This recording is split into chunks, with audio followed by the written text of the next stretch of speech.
Hi, I'm Lubomir. Let's not waste time and jump to the next topic, Part 6, Leadership. Guidance on the spiritual path is a must. The only exception is people whose genius allows them to create their own path. But there are only a few such people in the whole of civilization. It is not important how many there were or are. What is important is to realize if we are one of them. If not, then there is nothing to do but to choose the path laid out by one of these geniuses. That is the first step on this journey. Then we need to find a person who has been practicing this path for a long time. It's individual, but mostly at least 20 years, and has made significant progress on it. In Christianity, this should be a person who has gone through the night of the spirit and accomplished the unio mystica. In Buddhism, one who has advanced in the realization of samadhi and has realized the first small satori. This is the minimum requirement for true leadership. Optimally, of course, as long as he has realized the higher knowledge, the great enlightenment. This means in Christianity the overcoming of mystical death, and in Buddhism the realization of satori. Great enlightenment has two stages. Perfect guidance is guidance by one who has realized the second stage of great enlightenment, which is the culmination of the mystical life.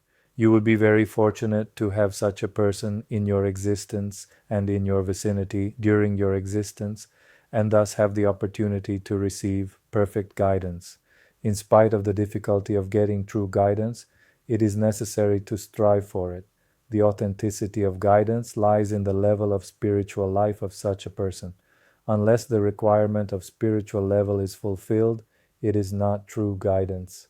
The spiritual path is very winding and unique, unrepeatable for each person.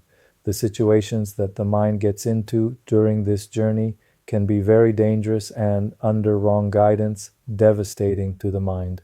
Misdirection can lead to a point of no return. It is safe to say that unless the person leading realizes a higher level of knowledge, the people being led by him will drown in fictions along with their false teacher. The world is full of such masters who have a mind full of the mud of fiction and want to cleanse the minds of others with this mud. They offer simple solutions such as live in the here and now or live to the fullest. But what does now or fully mean? Apparently, they mean by now the present moment. But where is this moment? Is it just an imaginary thin line between the past and the future? Or is it, on the contrary, the moment between the no longer existing past and the not yet existing future? How long does such a present moment last? An hour, a minute, a second, a millisecond? And what does it mean to live fully? To immerse oneself as much as possible in pleasures in order to forget the harsh realities of the world. Such solutions may help someone with depression, but they are not real solutions and certainly do not contain even a trace of a path to awakening from the dream of fiction. That is why these false teachers should not guide others or even attempt to do so. But how to recognize true guidance? The key is critical reason and the necessity to educate oneself in the field. This means reading literature from world-renowned authors of spiritual literature, thus avoiding the almost unknown and dubious authors. Compare the texts of these authors with what is preached by the person you might choose as your teacher-master. Until you are able to realize a higher understanding, you are dependent on faith in what some authority says. At the same time as you progress, you will be able, through your own activities, that is, through the realization of the various stages of the liberation of the mind, to confirm for yourself the truth of the statements of the one who guides you, or of whoever claims to be a master. Until then, however, you must rely on indirect indications as to whether the person is really an enlightened one. A man's actions are a reflection of his mind, therefore even his conduct in ordinary life must reflect a peaceful mind. His speech should be cultivated, calm, and controlled. As far as content is concerned, it should not obviously deviate from what the message of, for example, Christianity or Buddhism in their original form conveys. Talking in riddles, avoiding answers under the pretext of mystery, expecting rewards for guidance, senselessly forcing obedience to instructions, a materialistic and pleasure-oriented way of thinking, attaching importance to ecstasy and revelations, all indicate incompetence in the sense of true guidance. Of course, the master must demand humility from you. Buddhism expresses it nicely. The student must be like an empty cup into which tea is to be poured. In order to do this, he must be lower than the teapot from which the tea is poured. However, no true master will ask for your attention or force it. It must be your voluntary decision. Your relentless pursuit of excellence should translate into trying to talk to the master. It is known that Buddhists in the past often traveled across the country just to find a master they could trust. This indicates a great determination indeed, as they traveled even vast distances on foot at that time. How much effort you are willing to put in and how great your determination is evidenced by the time and energy you are willing to expend to obtain true guidance and then to make your unique journey happen. If it is beyond your power to obtain such guidance, it is possible to attempt to embark on the journey yourself. However, this is fraught with great risk.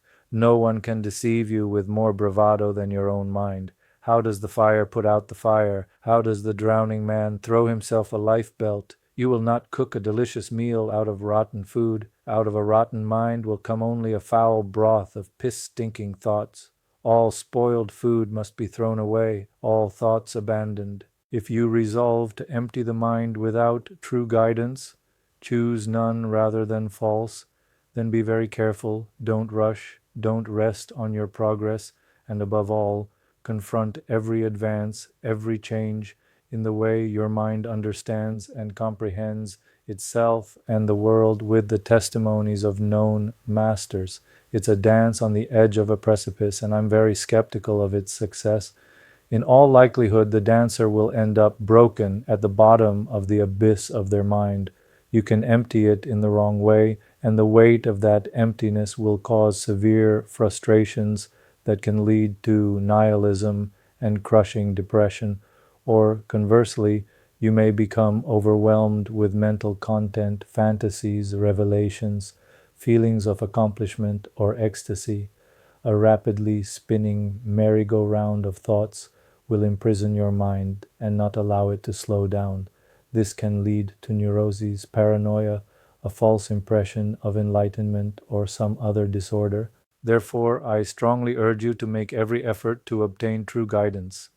I myself have had the privilege of being able to commute for many years to the Master for a talk, and not even far away, only 450 kilometers. Fortunately, the days of walking alone are gone. Each person is unique, which stems from their specific contents of the mind and the way they work with them. People have different dispositions as to how they are able to use their natural reason. This disposition ranges from a person who brings the use of logic to perfection, such as a top mathematician or philosopher. On the other side is the person behaving intuitively to instinctively with minimal use of logic. Added to this is the faculty of memory, from a photographic memory to a neurotic with an oscillating mind incapable of remembering anything, or a person afflicted with Alzheimer's disease. These are intrinsic dispositions to which are added extrinsic ones such as education or social environment. All of these attributes have an impact on shaping each person's unique mind. These circumstances have a great influence on the way in which the master approaches each individual student. According to his disposition, he presents him with signs to guide him in the right direction towards the ultimate goal. He must determine the proper time and the proper intensity of each frustration to produce a state of mind that will enable one to advance on the spiritual path. It is up to the student to let go of pride and recognize his utter ignorance and dependence on true guidance. This humility is to lead him to reevaluate his attitude in life, which is based on trust and faith in himself, in his selfish self. Pride is a high wall through which other people's wisdom cannot penetrate to us. This wall in people's minds creates a world full of arrogance, chaos, violence, and stupidity. But our task is not to change the world, but to change ourselves. This is done through the exercise of the mind, through which it is possible to penetrate its infinite depths and discover a world without a self. without the self, which is only a fictitious counterfeit of speculative reason. Be foolish in the eyes of this world, for it is blind to true wisdom. If you find this video helpful, don't forget press the like button. Thank you.